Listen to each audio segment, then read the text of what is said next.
তেখেত বহুত শক্তিশালী মানুহ দেই এনেকুৱা এক্সপাৰ্ট মানে মানে এনেকুৱা মানে পানীত জঁপিয়াই যাব পৰা মুখ্যমন্ত্ৰী মই দেখাই নাই আগতে কেতিয়াও এইটো বহুত ডাঙৰ কথা এইটো মই একদম ক্ৰেডিট দিবই লাগিব আৰু এইটো প্ৰথম ঘটনা ঘটিছে শিৱসাগৰত হিমন্ত বিশ্ব শৰ্মাই মন কৰি পথাৰৰ পানীত গেলা পানীত জাপ মাৰি দিয়া নাই মই হে বুদ্ধি কৰি তেওঁক গেলা পানীলৈ জঁপিয়াবলৈ দিছোঁ হিমন্ত বিশ্ব শৰ্মাই কৈছে যে মই এতিয়ালৈকে দুবাৰ গ'লো শিৱসাগৰলৈ দুবাৰ গৈ মই পানীত জঁপিয়াই দিছোঁ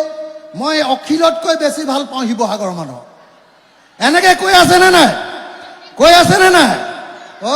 হিমন্ত বিশ্ব শৰ্মাই মন কৰি পথাৰৰ পানীত গেলা পানীত জাপ মাৰি দিয়া নাই মই হে বুদ্ধি কৰি তেওঁক গেলা পানীলৈ জঁপিয়াবলৈ দিছোঁ জানেনে নাই সেইদিনা তেওঁ শিৱসাগৰলৈ আহোঁতে ডিচিয়ে বনাই থৈ দিছে বিমল বৰাই বনাই থৈ দিছে অকল পাণ বেচালে যাব পাণ বেচালে গৈ প্ৰথমতে নাৱত উঠিব তাৰপিছত ট্ৰেক্টৰত উঠিব মই বোলো ট্ৰেক্টৰত উঠি বানপানী চাই মই ৰাতিপুৱাই গৈ পীযুষ হাজৰিকাক লগ ধৰি ক'লো যে হিমন্ত বিশ্বক মোক ফোনটো লগাই দে সি লগাই দিলে লগাই দিওঁতে মই ক'লো যে দাদা মোৰ একদম টাউনতে আপুনি যি চাৰ্কিট হাউচত বহিব ডিচি অফিচৰ কাষতে আমাৰ গাৰ্লছ কলেজখন আৰু তাৰ পিছফালে থকা স্কুলখন কি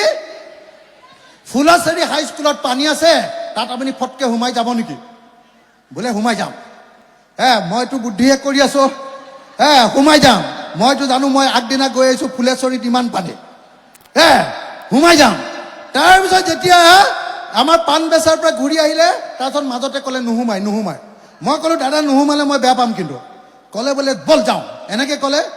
একদম মোকে দেখি মই যে খৰকৈ যাওঁ মই হাফ পেণ্ট পিন্ধি আছোঁ গোটেই হুলস্থুল হৈ আছে অসম গতিকে মোকে দেখি জাপ মাৰি দিলে পানীত বুজা নাই বেচেৰাই পিছতহে গম পাইছে গোটেই গেলা পানী আছিলে তেতিয়া জাপ মাৰি দিওঁতে পানী চিটিকনি যেতিয়া মুখত পৰিছে তেতিয়াহে মই হিমন্ত বিশ্বক দেখিছোঁ হিমন্ত বিশ্ব শৰ্মাই মুখত হেৰি লগাই পুৰা কি কয় এইটো কি কৰে এইটো কি বুলি কয় এইটো মুখত যে এইবিলাক যে পাউডাৰ চাউডাৰ ঢেৰ যে লগাই কি কয় মেকআপ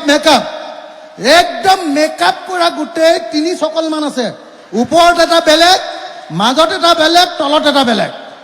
এই তিনিটাটো যেতিয়া এনেকৈ আহিছে মই বোলো আজি দিলোঁ মজা বুজিছে নাই একদম মানে মোকে দেখুৱাই মোতকৈও বেছি স্পীডত যাওঁ বুলি এনেকৈ স্পীডত গৈছে পুৰা একদম এনেকৈ জঁপিয়াই গৈছে বুজিছে নাই মই বিৰাট ফূৰ্তি পাইছোঁ বোলো পাবা মজা আজি গধূলিলৈ পুৰা খজুৱতি হ'ব বুজিছেনে নাই